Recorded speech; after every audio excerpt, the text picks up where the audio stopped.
Have you ever stopped to think about what freedom truly means? I mean, really think about it, beyond the surface level. Let me tell you about a fascinating experiment that might challenge your initial thoughts. Imagine a group of people, just like you and me, asked to participate in a seemingly simple task. They were shown a series of images, and their brain activity was monitored using advanced technology, like functional magnetic resonance imaging. What they didn't know was that the researchers had introduced subtle cues, almost imperceptible, before showing each image. These cues were designed to influence their preferences, nudging them towards choosing specific images over others. The results? Well, they were quite astonishing. The participants, convinced they were making free choices, often ended up selecting the images suggested by those subtle cues. Their brain scans showed activity in the decision-making areas even before they were consciously aware of making a choice. This experiment, and many others like it, raises some profound questions about the nature of our freedom. Are we truly in control of our choices? Or are we to some extent influenced by forces beyond our awareness? Now, this isn't about some conspiracy theory or mind control. It's about understanding the intricate workings of our own minds, the subtle interplay between our conscious decisions and the undercurrents of our subconscious. And it brings us to the core of today's discussion. Freedom, not just as the ability to do what we want, but as the power to master our own minds, to truly understand what drives us. We often equate freedom with the absence of external constraints. I'm free because I can do whatever I want, we might say. But is that really true? Think about it. How many of our desires are truly our own? How many of our choices are shaped by the society we live in, the culture we're immersed in, the constant barrage of information and advertising we're exposed to every single day? Let's delve into the ideas of a brilliant philosopher, Immanuel Kant, who lived in the 18th century but whose thoughts are surprisingly relevant today. Kant had a very particular view of freedom. He believed that true freedom wasn't simply about satisfying our desires. In fact, he argued that acting solely on our impulses and immediate wants was a form of enslavement. Think about it for a second. If you're constantly chasing the next pleasurable thing, the next instant gratification, are you truly free, or are you a slave to your desires? Kant proposed that true freedom, what he called autonomy, lies in our ability to act according to reason, to govern ourselves by principles that we consciously choose, rather than being driven by our impulses like a leaf in the wind. He saw a clear distinction between our will, which is our capacity for rational decision-making, and our desires, which are often irrational and fleeting. Imagine your mind as a ship. Your desires are like the wind and the waves, constantly pushing and pulling you in different directions. Your will, on the other hand, is like the captain of the ship, the one who sets the course, who uses reason and judgment to navigate the turbulent waters of life. Now, this brings us to a fundamental debate. In philosophy, a debate that has raged for centuries. The question of free will versus determinism. On one side, you have those who believe in free will, the idea that we are the ultimate authors of our actions, that we have the power to choose freely, independent of any external or internal forces. On the other side, you have the determinists, who argue that everything in the universe, including our actions, is predetermined by a chain of cause and effect. Think of it like a row of dominoes. Once the first domino falls, the rest are destined to follow. If determinism is true, then our sense of freedom is merely an illusion. Our choices, our thoughts, even our feelings, are all just the inevitable result of prior events, like the intricate workings of a clock. This is a pretty unsettling thought, isn't it? It challenges our sense of self, our belief that we are in control of our own lives. But Kant offered a way out of this dilemma. He argued that even if our actions are influenced by external factors, even if our desires are shaped by our biology and our environment, we still have the capacity to reflect on those influences, to evaluate them critically, and to choose how we respond to them. This is where our reason comes in.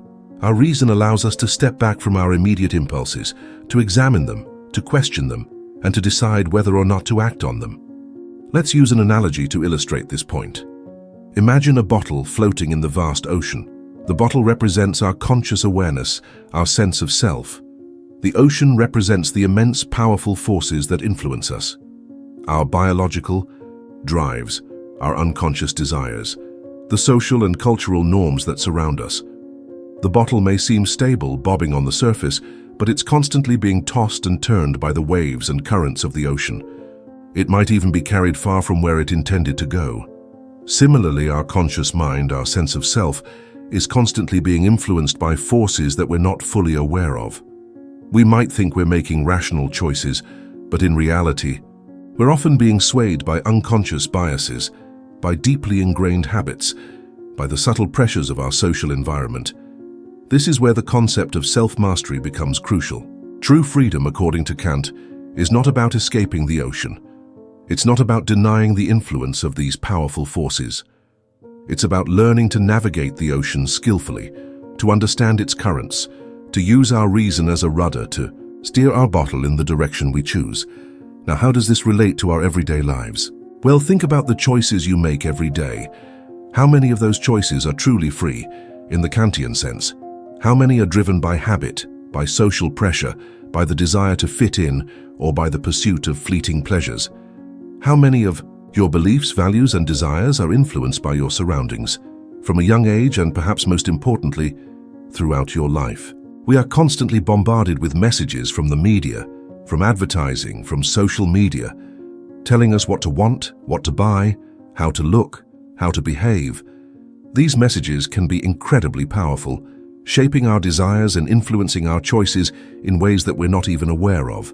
They can make us feel like we're not good enough, that we need to buy this product or that service to be happy, to be successful, to be accepted.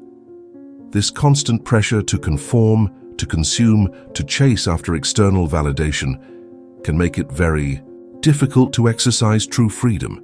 It can make us feel like we're trapped in a cycle of desire and dissatisfaction, constantly chasing after the next thing, never truly feeling fulfilled.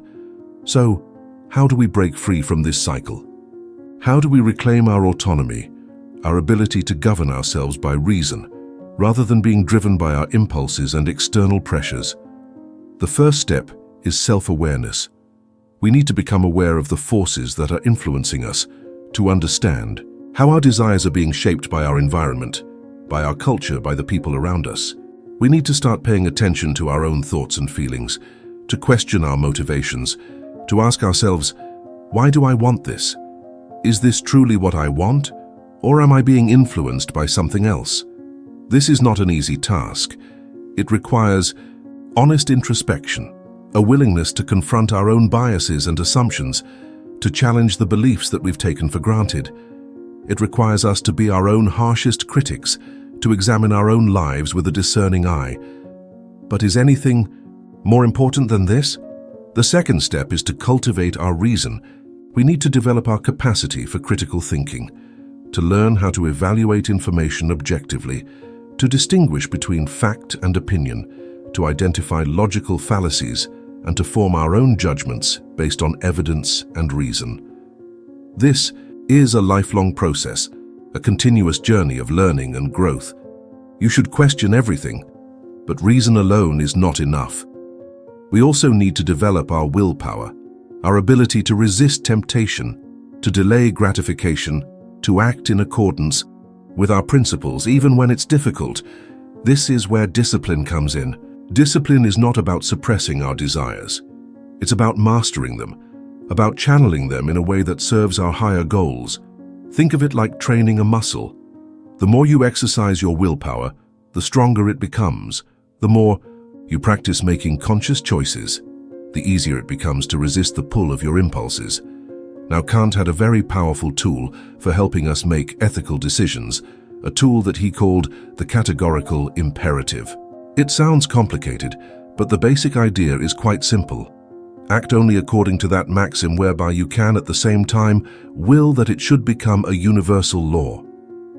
In simpler terms, before you act, ask yourself, what if everyone did this? What if everyone acted according to this principle? If the result would be a world that you wouldn't want to live in, then you shouldn't do it. The categorical imperative is a powerful tool for ethical decision-making because it forces us to consider the consequences of our actions, not just for ourselves, but for everyone else as well. It helps us to move beyond our own self-interest and to act in a way that is consistent with our values and principles. So what does all of this mean for us in the 21st century? In a world of constant distraction, of instant gratification, of relentless pressure to conform, how can we cultivate true freedom? The freedom that comes from mastering our own minds. It's a challenge, no doubt, but it's a challenge that's worth taking on, because the rewards of self-mastery are immense. When you learn to govern yourself by reason, when you learn to make conscious choices rather than being driven by your impulses, you gain a sense of inner peace, of purpose, of meaning. You become the architect of your own life, the master of your own destiny.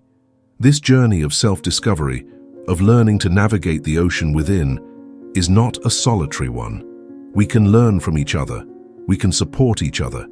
We can inspire each other to become the best versions of ourselves. We can talk, debate, share our thoughts, and grow together. The path to freedom is not always easy. It requires effort. It requires courage. It requires a willingness to confront our own weaknesses, to challenge our own assumptions, to embrace the unknown. But the rewards are immeasurable. The freedom to think for yourself, to choose your own path, to live a life of purpose and meaning, is the most precious gift you can give yourself. It's a journey of a lifetime, a journey that begins with a single step, a single question. Am I truly free? And if not, how can I become so? This question will resonate within you and will act as a guide. It is your guiding star in the vast ocean of existence. And that journey, that quest for true freedom, is the most important journey you will ever undertake. It is a journey that is worth every ounce of effort, every moment of struggle, every step along the way. You are the captain of your ship, the master of your mind, and the architect of your own destiny. So where will you choose to sail your ship? Where will your mind take you? The answer, my friend, lies within you, and the journey, the incredible, transformative journey, awaits.